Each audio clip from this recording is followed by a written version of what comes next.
Olá, mais uma conversa de consultório. Excepcionalmente nós estamos gravando na quarta-feira à noite, 2 dias antes da nossa sexta, né? Eu queria lembrar vocês que umas 2 gravações atrás eu noticiei que agora no dia 8 de dezembro eu completo meus 50 anos de formado e que eu iria fazer alguns eventos, né, comemorativos desses 50 anos de formado. O primeiro evento que nós vamos realizar, ele vai se realizar daqui a pouco, às 19 horas, são 18h50, é um evento de uma aula que eu vou ministrar para estudantes da Faculdade de Ciências Médicas, de um curso que eles têm na paralelo ao curso normal, de uma liga de cardiologia, né? E o convite que eu estou trazendo a vocês para assistir essa aula é uma aula um pouco mais demorada que as nossas lives de 4 a 5 minutos, deve ser uma aula em torno de 30 a 40 minutos, mas não será muito uma aula, será uma conversa sobre o seguinte tema: em tempo de alta tecnologia, qual é o papel do cardiologista clínico na assistência? É uma forma, eu fui professor da Faculdade de Ciências Médicas por 2 vezes, e é uma forma, então, de eu trazer a faculdade para esse evento comemorativo meu, né? E trazer para os estudantes que estão entrando no mercado agora uma tranquilidade, no sentido de que eles não precisam ter medo das máquinas, porque as pessoas são e continuarão sendo importantes por muito tempo. Então eu vou trazer um pouco da minha história profissional, abordando alguns temas que não são temas exclusivamente para o médico. Acho que pode ser do interesse de todos vocês de conhecer um pouco mais o profissional que os atende, né? Então o convite está feito. Daqui eu vou pedir um pouquinho de intervalo de vocês e daqui a pouquinho nós voltamos já com o link estabelecido com o grupo da faculdade, tá ok? Então até já, um grande abraço, um minutinho só. Para mim é um motivo de enorme satisfação estar aqui com vocês.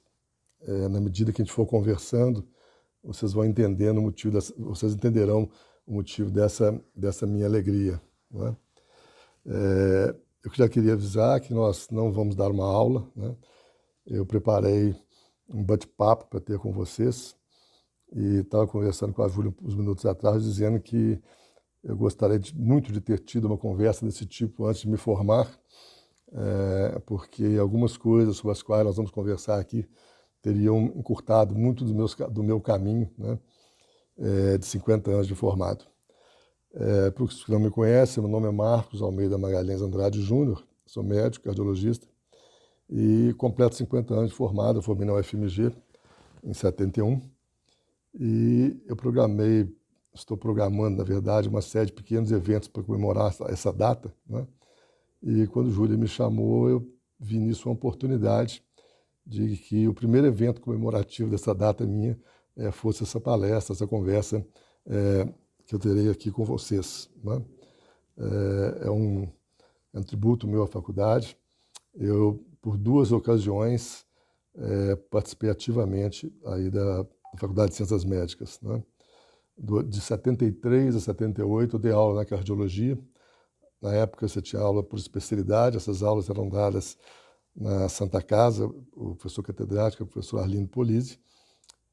Então, durante 5 anos, eu dei aula em Ciências Médicas. E, recentemente, há 2 anos atrás, o professor Wagner, a convite dele, eu participei da reestruturação do serviço de cardiologia, cirurgia cardiovascular e hemodinâmica do Hospital São José, né? Fiquei lá 1 ano ajudando o pessoal a reformatar o serviço para dar uma unidade, uma integralidade à assistência, né? Então, daí a minha alegria de participar dessa conversa com vocês. Esse tema que eu trouxe, né, quer dizer, em tempo de alta tecnologia, é isso que nós estamos vivendo hoje, qual que é o papel do cardiologista clínico, né, nessa assistência, né? Eu queria começar dizendo para vocês o seguinte, né? Não tenham nenhuma preocupação com as máquinas, não tenham nenhuma preocupação com os computadores, com a alta tecnologia. Nós seremos e somos absolutamente indispensáveis na assistência. Eu vou centrar toda a minha apresentação nesse tópico, né? A medicina, mais do que qualquer outra ciência, ela tem um lado extremamente científico, está tudo no livro, está tudo no computador, está tudo nas diretrizes, né? Mas ela tem um lado que é extremamente importante, que é o lado artístico, né? A medicina é uma profissão de artistas, né? Vocês sabem muito bem que nem sempre os primeiros alunos que conhecem mais, que têm maior conhecimento teórico, são os melhores profissionais, né? A arte da medicina está em transformar o conhecimento do livro na prática médica, né? Essa coisa que eu quero mostrar para vocês. Eu vou me permitir contar para vocês um pouquinho do meu currículo, porque vocês vão entender que, ao contar o meu currículo, eu vou estar contando para vocês o que é importante vocês conhecerem da cardiologia dos últimos 50 anos e entenderem o que aconteceu e nos trouxe até esse tempo. Isso, como eu disse no início, vai ajudá-los muito, né, a se posicionarem nessa fase de transição. Como eu disse, eu me formei em 1971, portanto entrei na faculdade em 67. Vocês talvez não se lembrem muito dessas datas, mas em 1967, 68, nós tivemos o primeiro transplante, né, de coração no mundo. O Dr. Christian Barnard, americano, operou na África do Sul, né? E 1970, 71, o professor René Favaloro, que era um argentino, trabalhando em Cleveland, nos Estados Unidos, realizou com sucesso, pela primeira vez de uma forma sistemática, as pontes de safena, né? Então vocês vejam que nesses 4 anos que eu estava na faculdade, né, começou a cardiologia moderna, né? E não preciso dizer que na minha turma uma boa quantidade de gente tornou-se cardiologista, né, porque a motivação era muito grande, né? Aqui no Brasil, o grande avanço inicial da cardiologia ocorreu em São Paulo, né? Então, durante a minha residência, eu brinco que eu fiz residência aqui em Belo Horizonte, mas eu fiz mais residência na ponte aérea, porque uma das funções do residente do hospital era levar os pacientes a São Paulo para fazer cateterismo cardíaco e ser operado. Mas isso foi muito bom, porque eu tive contato com as pessoas mais importantes da cardiologia nacional e internacional, o que me ajudou muito na minha formação. Então, eu formei nas ciências na faculdade, na UFMG, em 71, fiz residência no Hospital Pronto-Socorro, que era o único hospital de cardiologia que existia em Belo Horizonte, é o único hospital de urgência. Nós tínhamos uma média de 30, 40 chamados de ambulância por noite, né? Então, quem não aprendesse emergência em cardiologia num centro desse, estava na hora de desistir, né? Terminada a residência, lá nós tivemos a oportunidade de criar o primeiro CTI particular de Belo Horizonte. Na época só existia CTI no Hospital das Clínicas, e nós fizemos no Pronto-Socorro, eu com mais 3 ou 4 colegas, construímos a primeira unidade coronária de Belo Horizonte, né? E por isso mesmo, logo que nós terminamos, fomos convidados para trabalhar no Hospital Felício Roxo. No Hospital Felício Roxo, eu fiquei durante 12 anos e tive também lá uma outra grande oportunidade.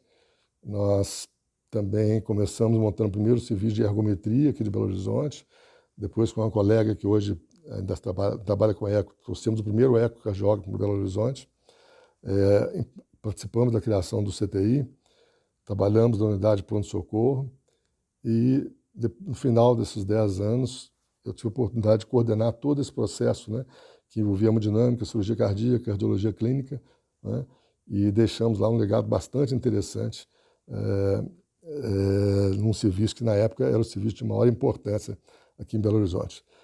Recebemos nessa época então um convite para irmos para o Hospital Mater Dei, né? O Mater Dei na época era um hospital de ginecologia, com um pouquinho de medicina interna, e para vocês terem uma ideia, nós fomos convidados para montar a terapia intensiva lá. Começamos com 4 leitos, saímos há 2 anos atrás, deixamos 100 leitos lá, né? Uma mega estrutura de CTI. E lá também estruturamos o serviço juntamos tudo isso, né? Criamos um serviço integrado de cardiologia, hemodinâmica e cirurgia cardíaca. Então, de uma forma muito sucinta, foi essa evolução minha na medicina em Belo Horizonte e que tive a oportunidade de acompanhar o desenvolvimento, né? E eu estava dizendo, quando falei sobre o papel da tecnologia, a máquina, né, e a arte.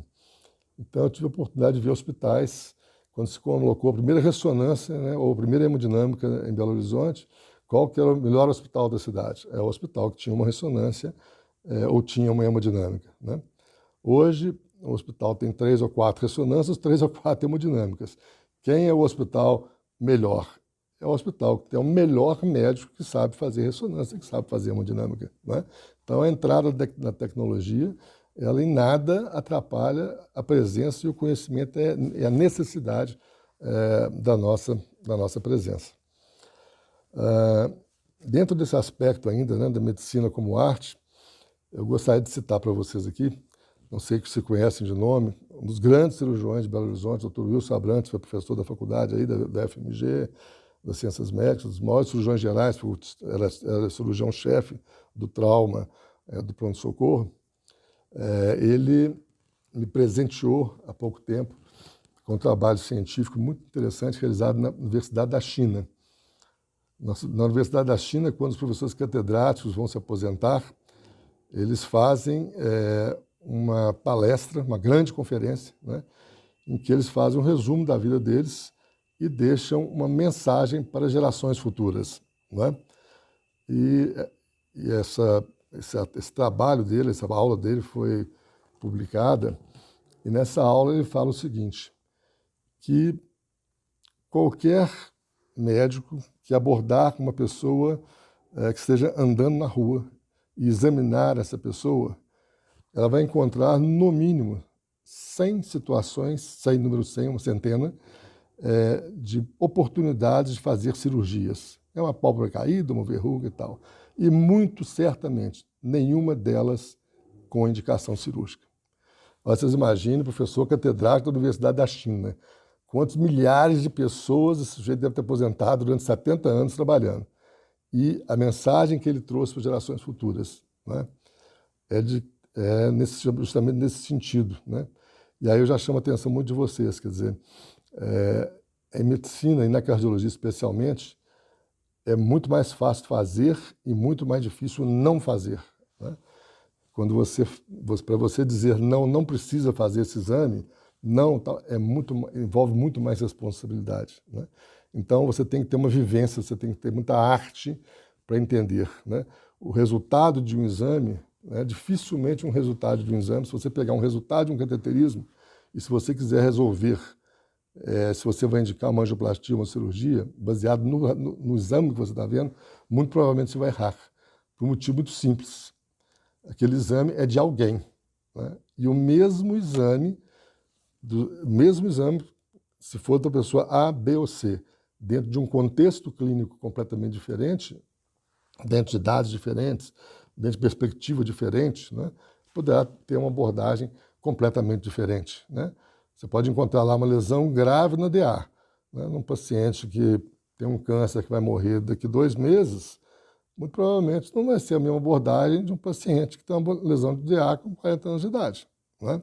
Então, aí já vem também uma outra coisa que eu queria trazer à discussão, que também me foi ensinado por um dos grandes mestres da nossa medicina interna aqui.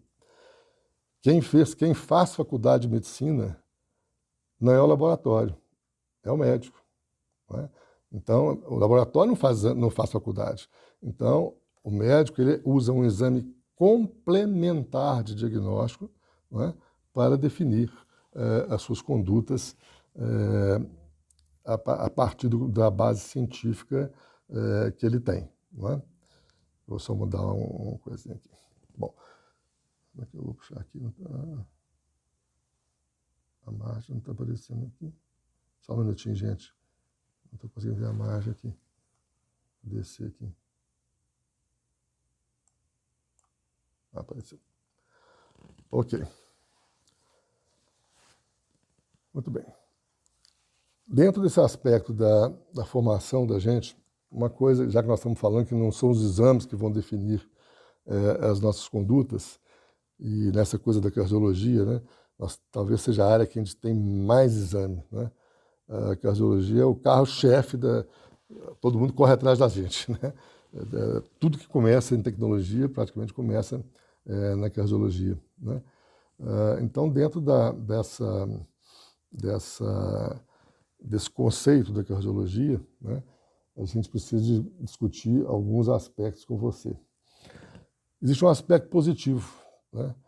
A tecnologia, ela tornou o médico habilitado a trabalhar por mais anos, né? Então, o que nós tínhamos até a época pré-computador? Justamente no momento que o médico acumulava a maior experiência dele, e a experiência é muito importante na medicina da arte, né?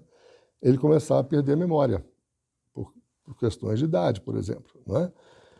Hoje, você tem uma memória acessória que é o seu computador. Então, você pode usar a sua experiência, o seu conhecimento, durante muito mais anos, ajudado pela memória do computador, que passa a ser a sua memória acessória, né? Outro conceito que eu queria trazer para vocês é de que não se esqueçam de se tornar cardiologistas, né? De que você pode ser um especialista, mas o seu paciente ele não é especializado. Então, não adianta você gostar muito da cardiologia, né, saber tudo da cardiologia, mas você não entender que isso tudo está dentro de um corpo que não é especializado. Então, a formação clínica completa, né, é que vai te permitir fazer aquilo que nós chamamos de cuidado integral do paciente. E cuidado integral é muito mais do que o cuidado multidisciplinar, né? O cuidado multidisciplinar, você tem pessoas de especialidades diferentes, cada um enxergando o paciente por um prisma. Eu já tenho para mim que isso é uma coisa hoje já ultrapassada. Quando eu falo de cuidado integral, eu estou dizendo que todas as pessoas que estão participando do tratamento, cada um de nós tem um plus em alguma área, mas todos têm que ter o conhecimento da área que seria a área do outro, né? Então, essa coisa do cuidado integral é muito importante, né, dentro da formação, para que a gente não se torne um especialista de pouca coisa muito precocemente. Outro conceito que eu trago para vocês, né, nessa fase de formação, que aprender com o erro é uma coisa muito importante, né? O erro, nós temos duas formas de evoluir, né? Ou nós aprendemos com o erro dos outros, ou nós erramos para aprender com o nosso erro. Eu posso dizer para vocês que é mais inteligente a gente aprender com os erros dos outros do que tomar todas as alfinetadas. Para alegar um pouquinho a história aqui, eu, quando me formei, trabalhei com um dos maiores gênios da cardiologia mineira.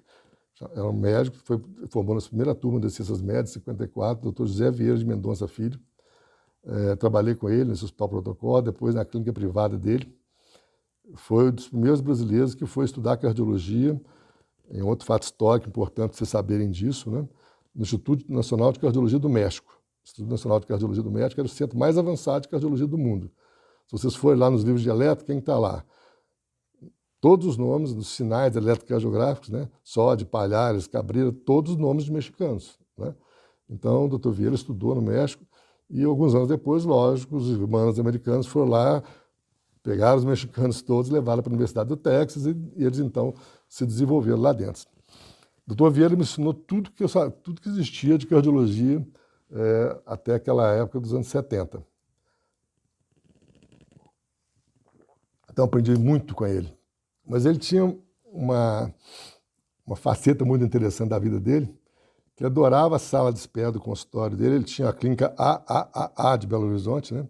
E ele adorava a sala de espera dele, lotada de pacientes esperando por ele, né? Então, os pacientes ficavam ali 3, 4 horas, né? E ele gostava muito daquilo, né? Quando ele viajava, eu ficava doido, né? Porque eu tinha que ir no lugar dele, eu tinha um perfil oposto. Então, com ele, eu aprendi, por exemplo, que não era, na minha concepção, a melhor forma de você manter uma clínica ativa, né? Meu consultório até hoje, eu queria dizer a vocês que nesse tempo todo, né, que eu trabalhei em hospitais, eu nunca abri mão de consultório, né? Sempre o foco do meu trabalho de consultório, atendo até hoje 10, 12 horas de clínica privada por dia, né? E jamais, em tempo algum paciente meu esperou qualquer minuto na minha sala de espera. Então, vejam bem nesse período final de vocês na faculdade, né? Procure ver tudo que as pessoas fazem de certo e absorvam e vejam, procurem também ver o que as pessoas fazem de errado. Pra vocês fazerem o contrário, porque vocês estarão aprendendo dos dois lados, né? Então, com o Dr. Vieira, eu aprendi tudo de medicina e tudo sobre o que não fazer em termos de horário, né? E para terminar essa história dele, então ele tinha um consultório que ele começava teoricamente ao meio-dia, mas na verdade ele chegava às 4. Aí ele terminava às 11 da noite, e às 11 da noite eu tinha um plantão no hospital, ele me pegava, e nós saímos num Galaxy maravilhoso que ele tinha para começarmos a ver pacientes em casa, né? E isso até às 5, 6 da manhã, né? Então, tudo isso a gente pode aprender e aprendi muita coisa, principalmente na relação com o paciente, porque você chegar às 2 da manhã na casa de um paciente, acordar a família para fazer uma visita de rotina, certamente você precisa ter muita habilidade, né, muita expertise para fazer isso que está aí. Outra coisa que eu acho extremamente importante para aqueles de vocês que fizeram opção pela cardiologia clínica, né? Além de, já disse, já enfatizei muito, né, desse aspecto de respeitarem, mas não deixarem a tecnologia comandar a atividade de vocês, né, é que vocês procurem, com toda a dificuldade que possa existir hoje para essa situação de convênios, de relação complexa, procurem estabelecer uma relação a mais próxima com os seus clientes, né? A relação médico-paciente ela tem que ser uma relação de confiança. Legalmente é assim e na prática é assim, né? Eu tenho essa experiência, eu tenho uma clínica bastante significativa de pacientes de 4 gerações, né? Um número muito grande de 3 gerações, né? E isso, se só pensarem um pouquinho, vocês vão ver o tanto que isso facilita na história pregressa, na história familiar, né? No estabelecimento do diagnóstico. Você tem três etapas de família, né? São 60 anos praticamente, como fica mais fácil, né? E de uma coisa que é uma coisa que eu acho muito importante que vocês aprendam também nessa fase de formação de vocês, né? É saber, eu falei en passant por isso nisso, quando fazer e quando não fazer. A era da tecnologia está fazendo com que a gente se perca um pouco e se iluda um pouco no sentido de até quando tratar, né? Hoje, você já sabe, nós temos inclusive mecanismos legais hoje, são as diretivas antecipadas que as pessoas podem assinar, dizendo que até quando querem ser tratadas, né? Mas não faz sentido nenhum, né, você supertratar, né, com doses, submeter pacientes a exames que não vão mudar em nada o prognóstico, né? E não é porque você tem o exame disponível e que o paciente quer fazer, o que a família quer fazer, que você vai fazer, né? Já tive 2 oportunidades de pedir ao paciente que trocasse de médico, porque o paciente, um deles claramente falou, não, eu tenho dinheiro, eu quero fazer o exame de qualquer maneira, sou pedindo ou não, né? Então tá bom, então não é comigo que o senhor vai tratar, não é? Então esse aspecto da arte de você entender e perceber, né, até quando você vai tratar o paciente, e aí é muito importante que você conheça o paciente há muitos anos e conheça a família, porque você tem que entender qual que é a inserção familiar desse paciente. Você tem pessoas até mais jovens, mas que têm muito pouca importância, muito pouco significado naquela família, né? E pessoas, às vezes, muito idosas, que são extremamente importantes para a família, né? Entender o que a pessoa quer para a vida dele, né? Já são muito jovens, mas as pessoas têm pavor, por exemplo, de ficarem sequeladas com AVC, né? E serem destruídas, perderem a sua autonomia, né? Destruir o poder econômico dessa pessoa, né? Quando ela não tem nenhuma possibilidade de recuperação, né? Então, na formação, de novo, do lado artístico, que não é o lado da ciência, porque você vai ter 50 livros ali que vão falar sobre AVC isquêmico, né? Mas nenhum deles tem lá um capítulo AVC isquêmico do Marcos Andrade. Não tem esse capítulo lá. Esse capítulo, o meu médico vai ter que me entender, me conhecer, né, para ele poder ser um bom médico para mim, né? E aqui eu volto um pouquinho lá atrás, né? Reparem, historicamente, como nem sempre os melhores alunos da turma, né, se transformaram nos melhores médicos. Por quê? Porque muitas vezes a pessoa se ilude com conhecimento estritamente técnico, né, e esquece desse lado da arte, né?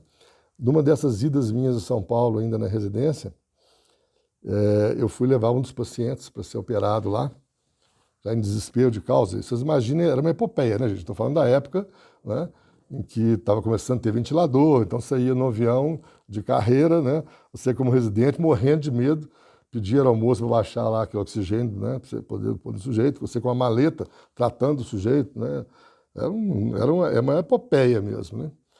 E chegando, na época, era no Hospital de Beneficência Portuguesa e o Hospital das Clínicas de São Paulo. E, como eu ia com muita frequência, lógico que os grandes professores não guardavam meu nome, que era um residentezinho lá, né? Então, eles me chamavam de Mineirinho, porque eles não sabiam quem era de Belo Horizonte. Tanto eu ia, né? E levei um paciente, que eu me lembro muito bem, era uma insuficiência aórtica gravíssima, um paciente com edema pulmonar grave. E depois que examinaram o paciente, o professor Luiz Venério Decour, dos maiores clínicos que esse país já teve, professor emérito da Faculdade de Medicina de São Paulo, ele me chamou e me disse o seguinte: guarde uma lição para a sua vida. O insucesso do tratamento clínico, ele por si só não indica uma cirurgia, né? E quantas vezes nós vimos pacientes, né? Na cardiologia isso é uma coisa muito frequente, a gente lida com pacientes graves, na terapia intensiva, nesses 40 anos, então nem sei quantas vezes passamos por isso. O médico se deixa tomar por uma situação de desespero e o paciente não tem mais como se abordar, então vamos tentar operar. Não, não é isso. A cirurgia tem um tempo certo, tem um time adequado. Então é uma frase que acho que nós não podemos esquecer, né? O insucesso do tratamento clínico por si só, né, não pode levar à indicação de cirurgia. Você não vai mandar um paciente fazer uma revascularização, né, só porque o tratamento clínico não deu certo. Isso pode ser um dos parâmetros, né? Então essa coisa de conhecer o paciente, ela é bastante importante. Eu queria avisar os atleticanos que, por alegria, mesmo de pedir desculpa, né, de ter marcado, quando combinei com a Júlia, não sabia que tinha jogo do Atlético hoje, né? Então eu peço desculpa, eu imagino até que os atleticanos da turma talvez nem tenham aparecido para a nossa conversa de hoje. Mas que eu já estou caminhando para o final, né? Eu quis apenas fazer essa abordagem e só ratificar, então, né, de que esses 50 anos da cardiologia no Brasil foram 50 anos espetaculares, né?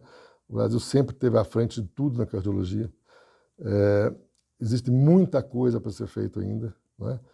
Mas que se eu tivesse hoje vindo aqui para abordar com vocês algum assunto específico, talvez não acrescentasse muita coisa.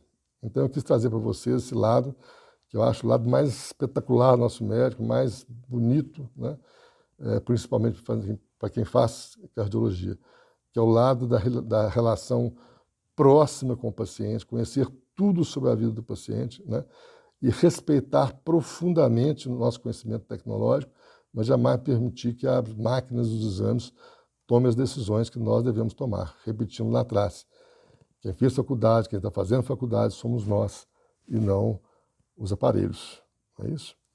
Então era mais ou menos essa a mensagem, eu dei uma resumida aqui grande, mas estou à disposição para se vocês quiserem fazer alguma pergunta. Se alguém depois quiser discutir alguma coisa com mais uma outra oportunidade, eu vou passar 3 contatos que a gente tem. Nas sextas-feiras, eu tenho no Instagram, toda sexta-feira eu publico o que eu chamo uma palestrazinha sobre um tema de cardiologia para o cliente, chama-se Conversa de Consultório.